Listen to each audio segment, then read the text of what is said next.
You are invisible. Stop for a moment and consider your daily interactions.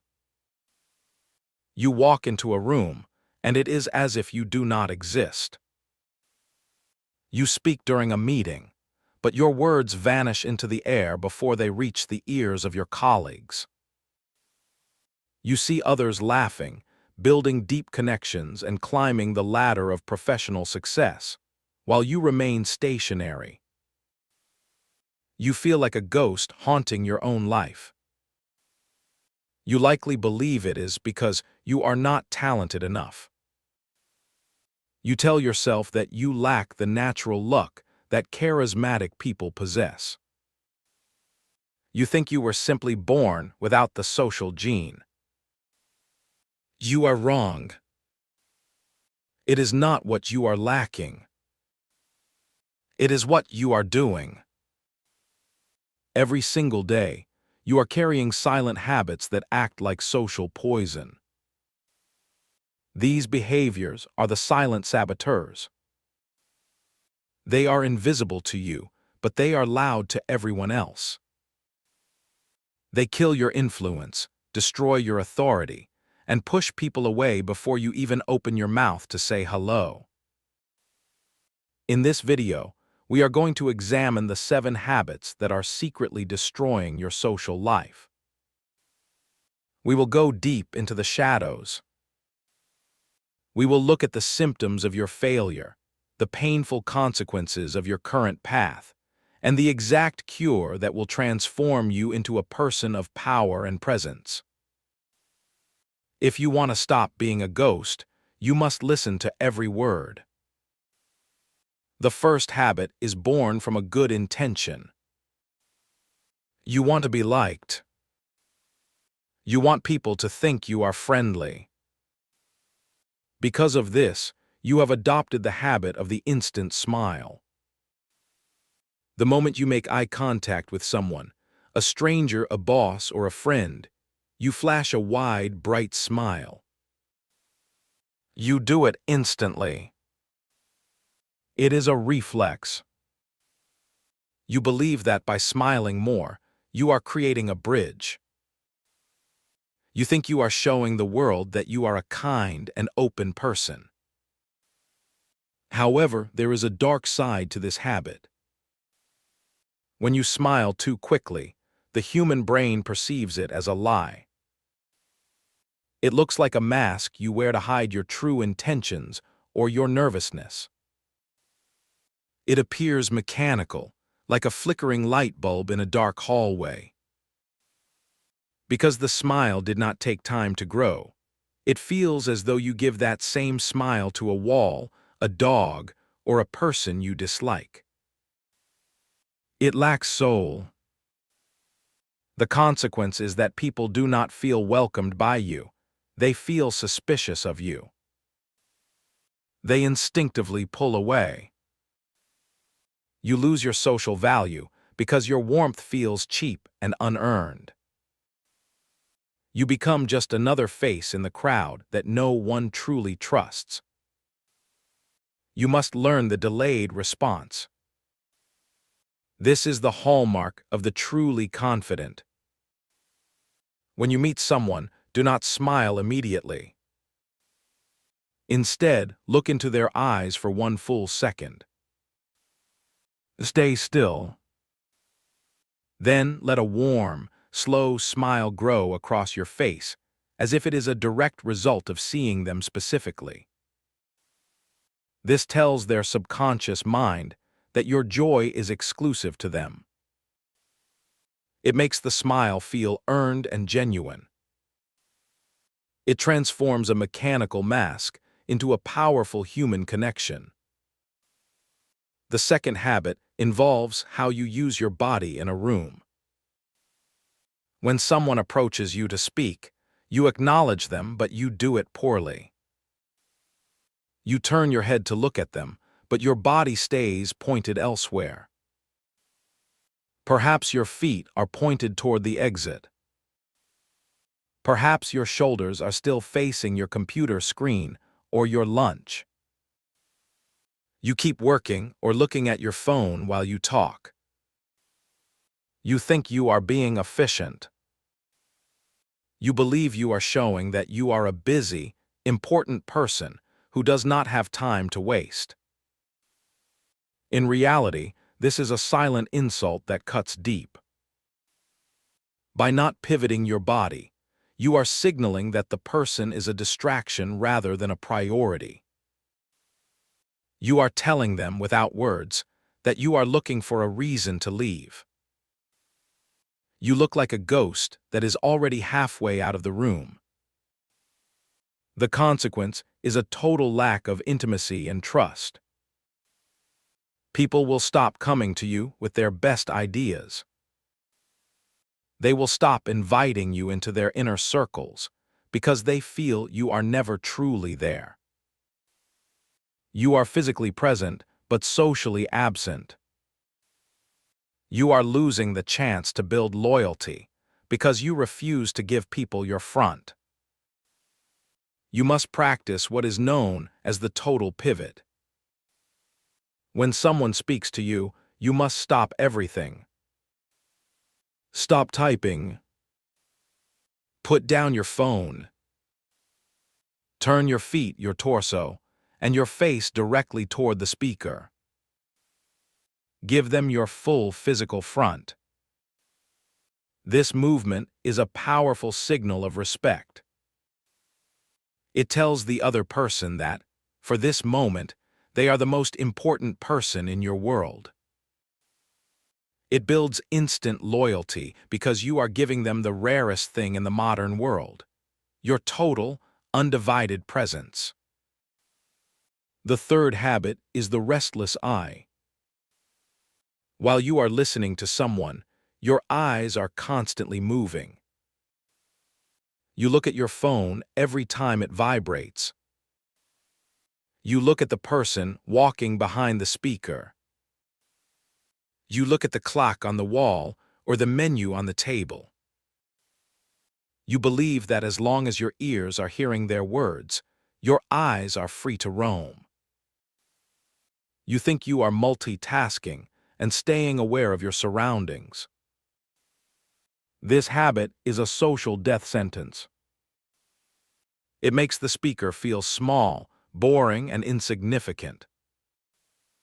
It signals that you are constantly looking for something better to do or someone more interesting to talk to. When you break eye contact too often, you appear anxious, untrustworthy, or even arrogant. The consequence is that people will keep their conversations with you brief and shallow. They will never share their secrets, their dreams, or their true feelings with you. Why would they? You are clearly not interested. You will find yourself trapped in a world of small talk, forever excluded from the deep, meaningful relationships that define a successful life. You must adopt the habit of locked interest. When someone is speaking, keep your eyes on them. Do not stare like a statue, but maintain a steady, curious focus. Even after they have finished their sentence, keep your gaze for a split second longer before you respond. This creates a psychological glue.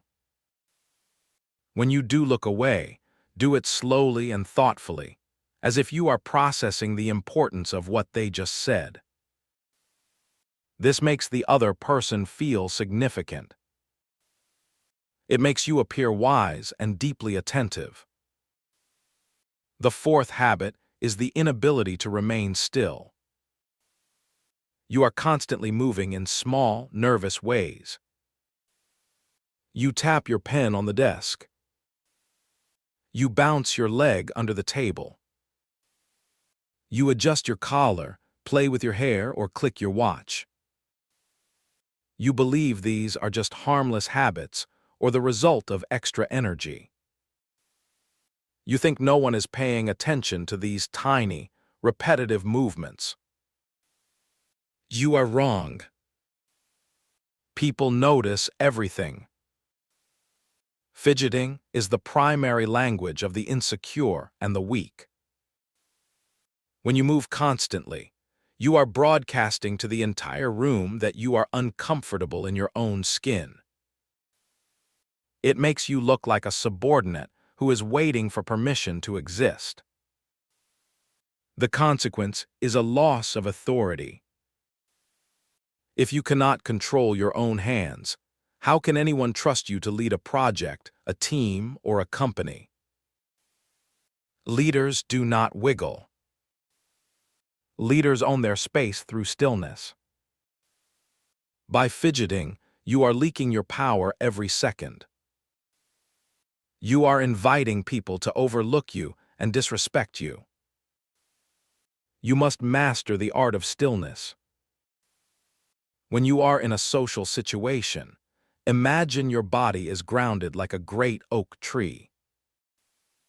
Keep your hands visible, but keep them relaxed and still. If you are sitting, keep both feet flat on the floor and do not bounce. If you are standing, distribute your weight evenly. Do not sway. Stillness is the ultimate sign of high status. When you are still, your words carry 10 times more weight. You become a calm center in a world of chaos, and people will naturally gravitate toward your strength. The fifth habit is responding to emotions with facts. When a friend, a partner, or a colleague tells you about a struggle or a victory, you immediately provide a logical analysis. You give advice. You point out the mistakes they made.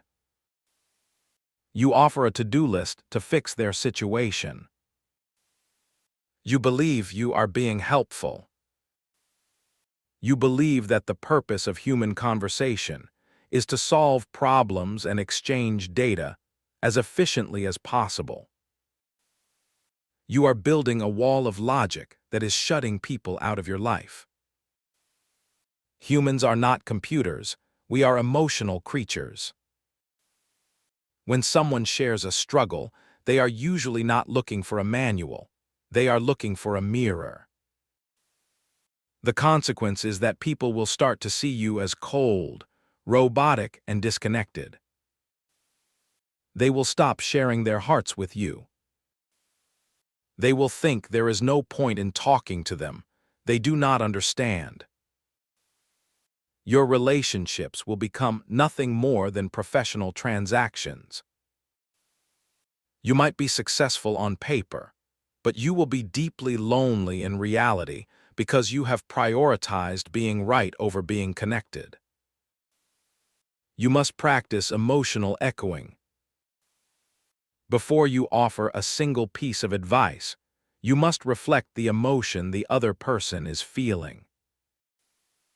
If they are stressed, do not tell them how to manage their time. Instead, acknowledge the weight they are carrying. Say, "That sounds incredibly challenging. I can see why you feel that way." If they are excited, mirror that joy. Once the emotion is validated, the logic wall comes down. Only then can you offer help. This turns you from a cold advisor into a trusted ally. The sixth habit is the failure to use names. When you greet someone, you say hey or hi there. When you ask a question, you do not address the person directly by their name. You tell yourself that names are hard to remember, or that it is a small detail that does not matter. You believe that as long as the person knows you are talking to them, the specific name is unnecessary. A person's name is the most important and sweetest sound in their entire life. When you do not use it, you treat them as a generic object, just another body in the room. You are essentially telling them that they are not worth the mental effort of memorization. The consequence is that you create a nameless void where intimacy and respect should be. Without names, you remain a stranger even after months of knowing someone. You will find that people do not feel a sense of loyalty toward you. They will not go the extra mile for you because you have never acknowledged their unique identity. You are leaving money, friendships, and influence on the table simply because you are too lazy to use a name. You must use a person's name early and with great intention. When you meet someone new, repeat their name immediately to lock it in your memory. During a conversation, try to use their name at least 2 or 3 times. Do not rush the name. Say it clearly, warmly, and with respect. This acts like a psychological hug. It makes the other person feel recognized, valued, and special. It turns a casual encounter into a lasting, powerful impression. The final habit is the most dangerous because it lives inside your mind. You enter every social situation wondering if people will like you. You walk into a party or a meeting looking for signs of rejection. You act as though you are on trial, and the entire world is the judge. You are cautious, quiet, and hesitant. You believe this caution is protecting you from embarrassment and social failure. Your fear is not a shield, it is a self-fulfilling prophecy.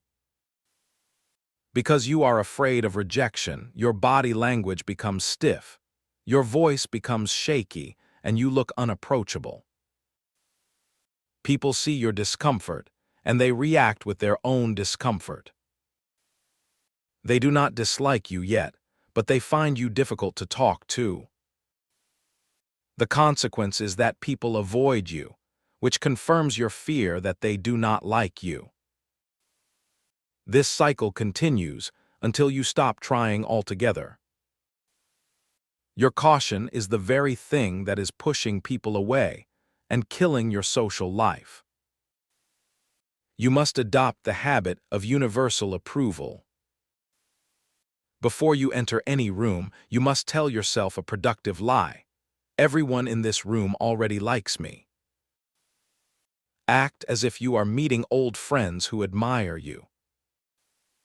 This one mental shift changes your entire biology. Your shoulders will relax. Your smile will become natural. Your eyes will brighten. When you act as if you are already accepted, the world has no choice but to accept you. Confidence is not the absence of fear, it is the assumption of success. The silent saboteurs are not permanent parts of who you are. They are simply bad directions you have been traveling for too long.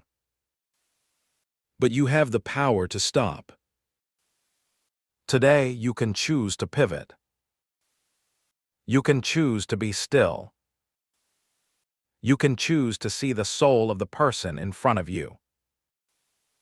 Do not try to fix all 7 habits tonight. That would be overwhelming. Choose just one.